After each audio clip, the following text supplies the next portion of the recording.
നമസ്കാരം. സഹ്യ ന്യൂസിലേക്ക് സ്വാഗതം. വന്ദേ ഭാരത് കടന്നുപോകാനായി പിടിച്ചിട്ട് പാലരുവി, വലഞ്ഞ് യാത്രക്കാർ. എറണാകുളത്ത് പ്രതിഷേധം. വന്ദേ ഭാരത് എക്സ്പ്രസ് കടന്നുപോകാൻ Palaruvi express train Mulanthuruthy railway സ്റ്റേഷനിൽ പിടിച്ചിടുന്ന നടപടിക്കെതിരെ യാത്രക്കാരുടെ പ്രതിഷേധം. എറണാകുളം ടൗൺ റെയിൽവേ സ്റ്റേഷനിലാണ് യാത്രക്കാർ പ്രതിഷേധവുമായി എത്തിയത്. സംഭവത്തിൽ സ്റ്റേഷൻ മാസ്റ്റർക്ക് യാത്രക്കാർ നിവേദനം നൽകി.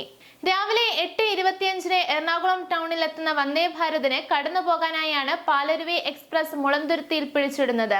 7:52 മുളന്തുരുത്തിയിൽ നിന്ന് പുറപ്പെടേണ്ട പാലരുവി പലപ്പോഴും അരമണിക്കൂറോളം വന്ദേ ഭാരത് കടന്നുപോകാനായി പിടിച്ചിടാറുണ്ട്. പിന്നാലെയാണ് യാത്രക്കാർ പ്രതിഷേധവുമായി എത്തിയത്.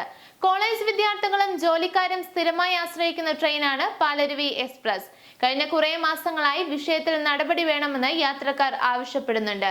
കറുത്ത ബാഡ്ജ് ധരിച്ചെത്തിയാണ് എറണാകുളം ടൗൺ റെയിൽവേ സ്റ്റേഷനിൽ യാത്രക്കാർ പ്രതിഷേധിച്ചത്.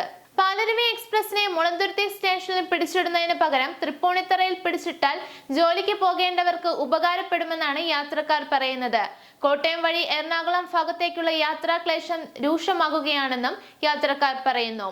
പാലരുവിക്കും വേണാടിനുമിടയിൽ 1.5 മണിക്കൂർ ഇടവേളയുണ്ടെന്നും ഈ സമയം ഉപയോഗപ്പെടുത്തി ഒരു മെമുവോ പാസഞ്ചറോ അനുവദിക്കുകയാണെങ്കിൽ യാത്രാക്ലേശത്തിന് പരിഹാരമാകുമെന്നും യാത്രക്കാർ ചൂണ്ടിക്കാട്ടുന്നു.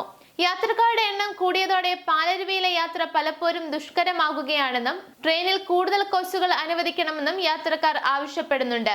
പുനലൂർ ചെങ്കോട്ട പാതയിൽ 18 കോച്ചുകൾക്ക് അനുമതി ലഭിച്ചെങ്കിലും പാലരുവി എക്സ്പ്രസിലെ യാത്രാക്ലേശം പരിഹരിക്കാൻ റെയിൽവേ താൽപര്യം കാണിക്കാനത് ഖേദകരമാണെന്നും ഫ്രണ്ട്സ് ഓൺ റെയിൽ സെക്രട്ടറി ലിയോൺസ് ആരോപിച്ചു.